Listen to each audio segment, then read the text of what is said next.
Il y a quelque chose que j'entends souvent, dans les consultations, dans les lettres, que les gens m'écrivent, dans, les conversations que j'ai avec des hommes et des femmes qui ont traversé beaucoup de choses dans leur vie.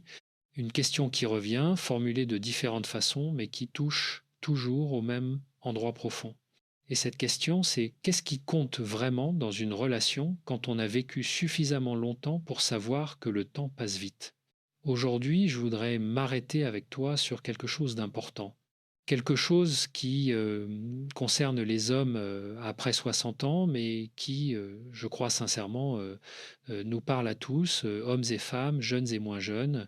Parce que ce dont nous allons parler aujourd'hui, c'est de ce que l'on cherche vraiment dans l'autre, pas ce qu'on croit chercher, pas ce que la société nous dit de chercher, mais ce qu'on cherche au fond de soi, quand on est honnête, quand on est calme, quand on s'assoit avec soi-même et qu'on écoute. Je veux commencer par te dire quelque chose. Ce sujet me touche personnellement. Pas parce que j'ai 60 ans, mais parce que j'ai passé des décennies à observer, à écouter, à accompagner des êtres humains dans leur joie et leur souffrance relationnelle. Et ce que j'ai appris, c'est pas dans les livres que je l'ai trouvé, enfin pas seulement, je l'ai appris dans les silences des gens, dans leurs yeux quand ils me parlaient d'une personne qu'ils avaient perdue ou d'une personne avec laquelle ils avaient enfin trouvé la paix. Ce que je vais te partager aujourd'hui, c'est une vérité simple, peut être même évidente, mais comme beaucoup de vérités simples, elle est difficile à voir quand on est au milieu de la course, quand on est jeune, pressé, plein de désirs et d'attentes. Elle devient visible quand la vie nous a un peu appris à ralentir. Alors installe-toi confortablement, prends une respiration et parcourons ensemble ce chemin.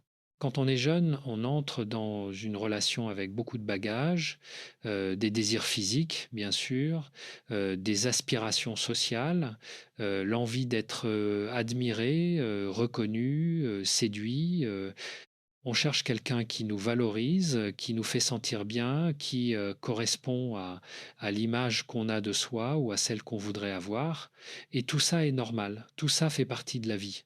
Mais il y a une chose que l'âge fait et qu'on ne lui accorde pas toujours assez de crédit, il clarifie, l'âge est un grand clarificateur, il enlève les couches superficielles, une par une, comme on pèle un oignon, et ce qui reste, ce qui est là, au centre, c'est ce qui compte vraiment. J'ai rencontré un homme, appelons-le Michel, un homme dans la soixantaine, qui était venu me consulter après une séparation difficile. Sa relation de 20 ans venait de se terminer et il me disait avec une honnêteté désarmante: Christophe, je pensais que ce qui m'importait, c'était d'avoir une femme belle, intelligente, qui me fasse honneur en société. Mais maintenant que je suis seul, ce qui me manque, c'est juste quelqu'un avec qui je me sente en sécurité, quelqu'un qui me comprenne. Et ce mot sécurité, il est revenu dans notre conversation des dizaines de fois, la sécurité émotionnelle. Voilà ce que cherchent les hommes après 60 ans. Voilà ce qu'ils veulent vraiment chez une femme. Mais avant d'aller plus loin, laisse-moi te poser une question à toi qui écoutes. Est-ce que tu as déjà ressenti dans une relation ce sentiment d'être vraiment vu? Pas regardé, vu. Vu pour ce que tu es, avec tes forces et tes faiblesses, tes contradictions et tes silences. Est-ce que tu as connu cette sensation rare d'être dans la présence de quelqu'un qui n'a pas besoin que tu sois différent pour t'aimer? Si tu l'as vécu, tu sais de quoi je parle. Et si tu ne l'as pas encore vécu, je crois que c'est ce à quoi aspire quelque chose en toi, peut être sans que tu le saches encore. Parlons maintenant plus précisément de ce que les hommes traversent quand ils entrent dans cette période de la vie après 60 ans. C'est une période de bilan. Un homme à cet âge a souvent derrière lui une carrière, parfois des succès, parfois des échecs cuisants. Il a peu être élevé des enfants, il a peu être traversé un divorce ou perdu un ami proche ou vu ses parents vieillir et disparaître, et toutes ces expériences font quelque chose de profond à l'intérieur. Elles installent une humilité devant la vie, devant le temps, devant soi-même. Un homme de 60 ans qui a vécu honnêtement n'a plus trop d'illusions sur lui-même. Il sait qu'il n'est pas parfait. il sait qu'il a fait des erreurs. Et paradoxalement, cette conscience-là, cette lucidité sur sa propre imperfection change complètement ce qu'il cherche dans l'autre. Il ne cherche plus quelqu'un qui l'idéalise. Il a assez vécu pour savoir que l'idéalisation est fragile, qu'elle s'effondre tôt ou tard et que sa chute fait mal. Ce qu'il cherche, c'est quelqu'un qui le connaît vraiment et qui reste quand même, pas par habitude, pas par peur, mais par choix. C'est une différence énorme. Être aimé malgré tout, être aimé non pas pour ce qu'on accomplit, pour ce qu'on possède ou pour l'image qu'on projette, mais pour ce qu'on est dans la simplicité et parfois dans la fragilité de son être. Et ce que la psychologie nous apprend, c'est que ce besoin-là n'est pas nouveau. Il est là depuis toujours, depuis l'enfance, mais dans la jeunesse, on le recouvre sous des couches de fierté, de performance, de séduction.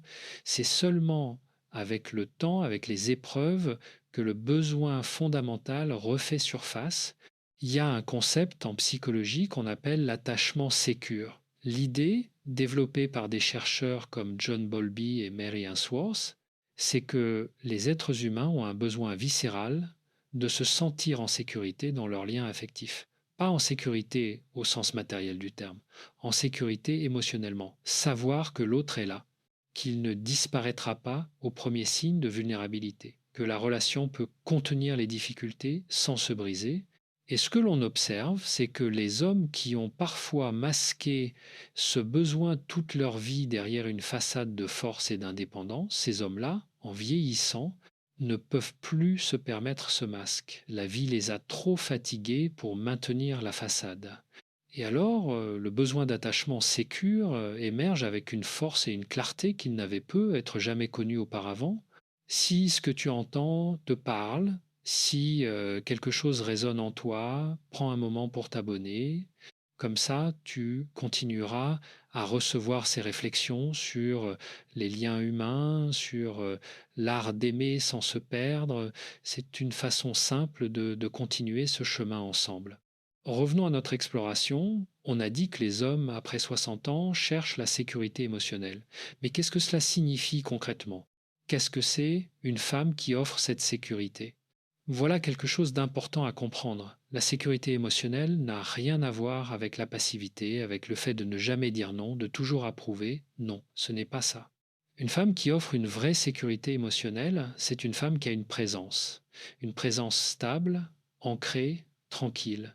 Elle peut être en désaccord, elle peut même se mettre en colère, mais il y a en elle quelque chose qui ne vacille pas au moindre vent, quelque chose de solide. Et cet ancrage intérieur, il rassure l'homme d'une façon profonde, presque inconsciente. Laisse-moi te raconter une autre histoire. J'ai rencontré une femme, appelons-la Claire, qui accompagnait son compagnon depuis plusieurs années. Ils s'étaient rencontrés à 63 et 65 ans, tous les deux, après des histoires de vie complexes. Et elle me disait quelque chose de très beau.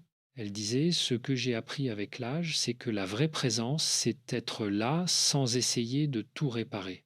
Et son compagnon, de son côté, me disait, avec elle, je n'ai pas besoin de faire semblant, je peux être fatigué, je peux douter, je peux être triste, et elle reste là. Ça change tout. Ça change tout. Trois petits mots qui contiennent une vérité immense, parce que pendant des décennies, beaucoup d'hommes ont appris à cacher leur vulnérabilité. La société leur a dit, d'une façon ou d'une autre, qu'un homme fort ne montre pas sa peine, qu'un homme fort n'a pas peur, qu'un homme fort n'a pas besoin d'aide. Et alors, ils ont porté des masques, lourds, épuisants, solitaires. Et puis arrive un moment dans la vie où le poids du masque devient insupportable, où l'on n'a plus l'énergie de prétendre, où ce dont on a le plus besoin, c'est de pouvoir dire je suis fatigué, ou j'ai peur, ou je ne sais plus, sans que le ciel nous tombe dessus. Et la femme, qui accueille cela sans effroi, sans jugement, sans immédiatement chercher à minimiser ou à enjoliver cette femme-là, devient précieuse d'une façon que les mots ne peuvent pas tout à fait saisir. Il y a quelque chose que j'aimerais approfondir maintenant parce que je crois qu'il y a souvent une confusion autour de ce sujet. Quand on parle de ce que les hommes veulent après 60 ans, beaucoup de gens supposent qu'on parle de sexualité ou de jeunesse ou d'une certaine apparence physique. Et je veux être honnête avec toi, ces dimensions existent et il serait naïf de les nier complètement, mais ce que les recherches en psychologie montrent et ce que mon expérience clinique confirme, c'est que chez les hommes qui ont mûri, qui ont réfléchi, qui ont souffert et appris, le critère numéro un n'est pas l'apparence. C'est pas non plus le statut social ou l'intelligence au sens académique du terme. C'est la douceur, associée à la force. C'est la capacité de l'autre à être à la fois tendre et solide, à pouvoir dire je suis là et je t'aime tel que tu es, tout en ayant une vie propre, une identité propre, une présence qui ne se dissout pas dans l'autre. Cette combinaison douceur et ancrage est rare et c'est peu être pour cela qu'elle est si précieuse. Pensons maintenant à quelque chose que j'observe souvent dans les couples qui durent, qui résistent au temps, qui traversent les épreuves sans se fracasser. Il y a presque toujours dans ces couples-là une qualité particulière dans la façon dont les deux partenaires se parlent. C'est pas qu'ils ne se disputent jamais, c'est pas qu'ils sont toujours d'accord, mais il y a un fond de respect qui ne part jamais. Il y a une façon de parler à l'autre qui dit, même dans le désaccord, tu comptes pour moi. Et les hommes après 60 ans sont souvent très sensibles à ça, peut être parce qu'ils ont connu des relations où ce respect n'était pas là, peut être parce qu'ils ont vu autour d'eux des couples se déchirer avec des mots comme des couteaux. Et alors ils savent profondément combien ce respect quotidien est précieux. Une femme qui parle à un homme avec cette qualité d'attention, qui prend le temps d'écouter vraiment avant de répondre, qui ne l'humilie pas dans ses moments de faiblesse, cette femme-là crée quelque chose de rare, un espace où l'homme peut être humain, vraiment humain. Pas un héros, pas un performeur, pas un pourvoyeur, juste un être humain avec ses lumières et ses ombres.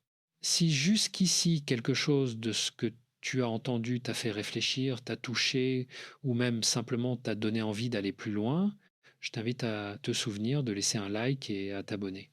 Ce sont de petits gestes qui m'aident énormément à continuer à partager ces réflexions avec toi et avec ceux qui en ont besoin. Continuons. Je voudrais maintenant parler d'un autre aspect de ce que cherchent les hommes après 60 ans, et je crois que cet aspect est souvent sous-estimé. C'est la légèreté.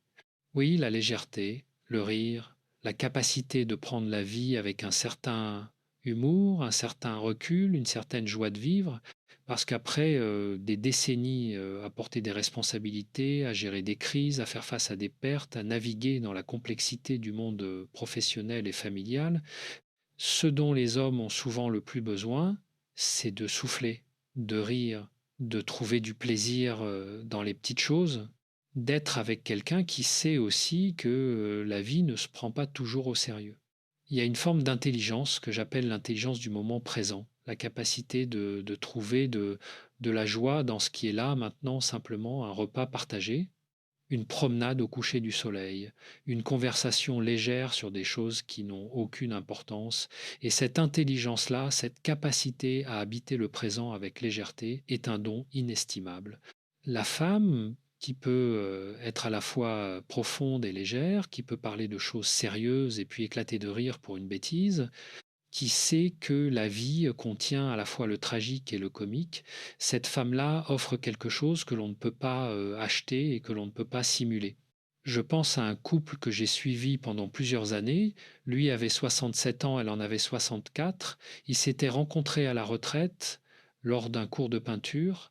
Et ce qui les avait rapprochés, au début, ce n'était pas une grande déclaration d'amour ou un coup de foudre romantique, c'était le rire. Ils avaient ri ensemble dès la première fois.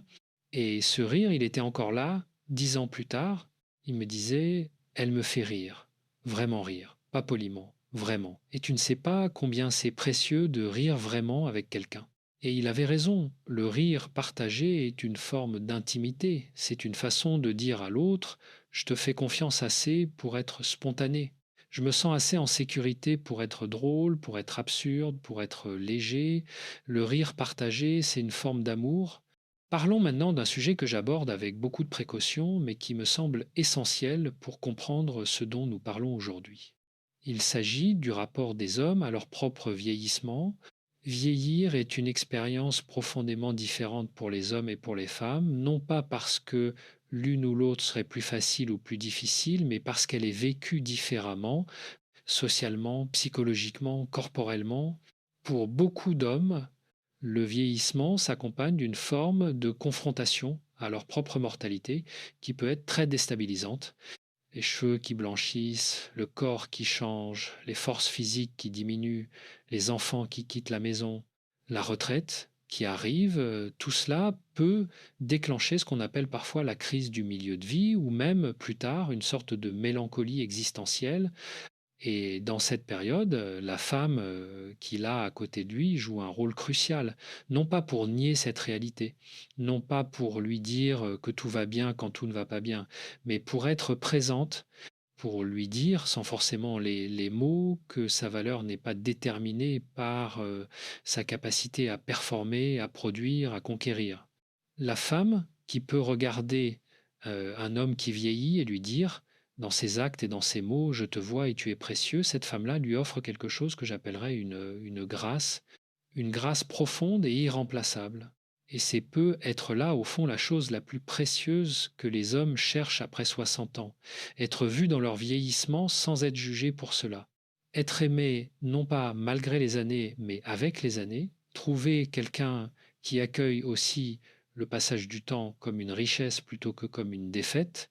Réfléchissons ensemble à quelque chose. Quand on parle de ce que les hommes veulent chez les femmes, on parle en réalité de miroir. Nous avons tous besoin de miroirs dans notre vie, des gens qui reflètent pour nous notre valeur, notre beauté, notre humanité, et ces miroirs changent selon nos besoins. Dans la jeunesse, on cherche souvent un miroir qui nous dit tu es séduisant, tu es brillant, tu es exceptionnel. On cherche l'admiration. Mais avec l'âge, quelque chose change. On ne cherche plus seulement un miroir qui nous flatte, on cherche un miroir qui nous dit la vérité avec bienveillance. Un miroir qui voit nos failles et qui ne s'en effraie pas. Un miroir qui dit tu es humain et c'est assez. Et c'est exactement ce que peut offrir une femme à un homme après 60 ans si elle-même est arrivée à cette maturité, à cette profondeur de présence. Ce miroir-là est un cadeau immense. Laisse-moi te parler maintenant de quelque chose d'important, la réciprocité. Parce que tout ce que je dis sur les hommes s'applique à des degrés différents aux femmes aussi. Les femmes, après 60 ans, cherchent elles aussi cette sécurité émotionnelle. Elles aussi ont besoin de légèreté et de rire. Elles aussi veulent être vues dans leur vieillissement sans être diminuées pour cela. Et les plus belles relations que j'ai vues à cet âge de la vie, ce sont des relations où les deux partenaires ont accepté de déposer leurs armures, où ils ne jouent plus de rôle, où ils ne prétendent plus, où ils arrivent l'un devant l'autre avec une honnêteté qui parfois fait peur au début, mais qui, quand elle est accueillie avec douceur, crée une intimité d'une profondeur extraordinaire. Cette intimité-là, cette nudité émotionnelle, si je peux l'appeler ainsi, elle n'est possible que quand les deux personnes ont suffisamment de confiance en elles pour ne pas avoir besoin de se défendre en permanence. Elle est possible quand on a fait suffisamment de chemin intérieur pour savoir que sa valeur ne dépend pas du regard de l'autre. Et c'est là qu'intervient quelque chose que j'ai toujours cru profondément, le travail sur soi est la plus belle chose qu'on puisse faire pour ses relations. Pas parce qu'il faut se perfectionner pour mériter l'amour, non, mais parce que plus on se connaît, plus on se comprend, plus on est capable d'être présent à l'autre, vraiment présent. Si ce contenu te parle, si tu sens que ces réflexions t'accompagnent sur ton propre chemin, pense à t'abonner et à partager cette écoute avec quelqu'un que tu aimes, quelqu'un qui pourrait lui aussi trouver quelque chose d'utile dans ce que nous partageons ici. Je veux maintenant aborder une question délicate. Elle concerne la solitude. Beaucoup d'hommes, après 60 ans, ont peur de la solitude, une peur qu'ils n'avouent pas facilement, parce que là encore, le conditionnement culturel dit qu'un homme doit être autonome, autosuffisant, ne pas avoir besoin des autres. mais c'est une peur réelle, profonde, et il faut la respecter. La solitude après une certaine prise de conscience peut être terrifiante, non pas parce qu'on manque d'activité ou d'amis, mais parce que la solitude intime, l'absence de quelqu'un à qui parler vraiment, à qui se confier, quelqu'un avec qui partager le quotidien dans sa simplicité, cette absence-là peut être un silence assourdissant. Et ce que cherche un homme après 60 ans dans une relation, c'est souvent justement cette présence qui rompt ce silence, pas de façon envahissante, pas de façon dramatique, mais comme une lumière douce dans une pièce. Quelqu'un qui est là, quelqu'un dont la présence, même silencieuse, est une forme de compagnie. Je me rappelle des mots d'un homme de 72 ans que j'avais croisé lors d'un séminaire. Il avait perdu sa femme 2 ans auparavant et il me disait avec une tristesse tranquille, ce qui me manque le plus, c'est de regarder la télévision avec elle. Pas les grands moments, les petits moments ordinaires. Ce sont eux qui manquent le plus. Et dans ces mots, il y avait une vérité que je trouve très éclairante. Ce que l'on cherche dans l'amour à cet âge, c'est pas l'extraordinaire, c'est l'ordinaire partagé. La tasse de café du matin, le repas du soir, la promenade du dimanche. Ce tissu quotidien qui, quand on le perd, révèle toute son importance. La femme qui sait habiter ce quotidien avec une présence douce et constante, qui n'a pas besoin de grands gestes pour signifier son amour, mais qui est là, jour après jour, avec une régularité rassurante, cette femme-là offre quelque chose d'inestimable. Parlons maintenant d'un autre aspect de la relation après 60 ans qui me semble essentiel, la croissance mutuelle. On pourrait penser que l'âge est synonyme d'immobilité, que passé un certain cap, les gens ne changent plus, ne grandissent plus. C'est une idée fausse et je dirais même dangereuse.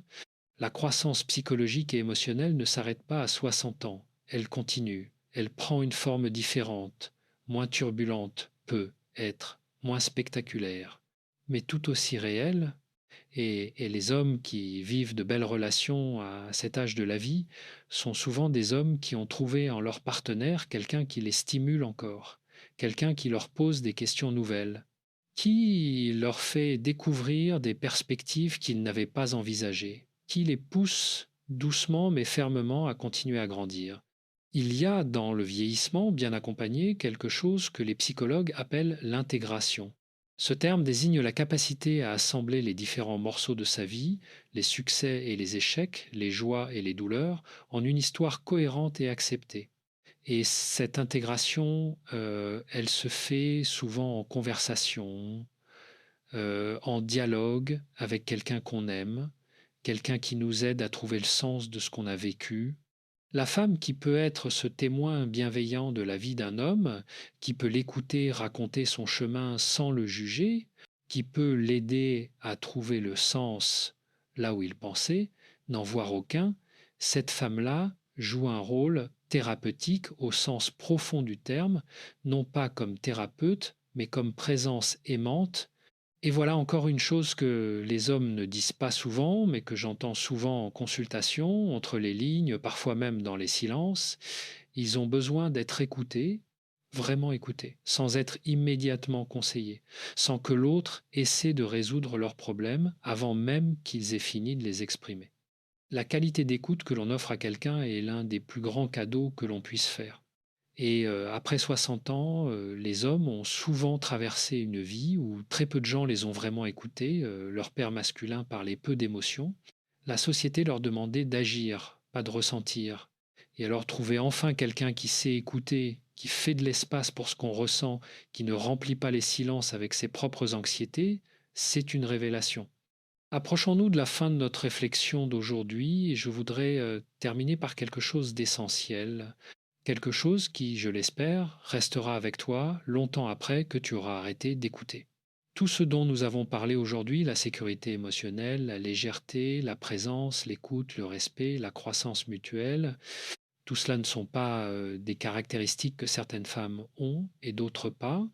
Ce sont des qualités qui se cultivent, des capacités que l'on peut développer, des façons d'être que l'on peut choisir Et symétriquement, les hommes qui attirent ces femmes-là, qui méritent ces femmes-là, si je peux me permettre ce mot, ce sont des hommes qui ont eux-mêmes fait ce chemin, qui se sont posés les questions difficiles, qui ont accepté leurs failles, qui ont appris à être présents à eux-mêmes.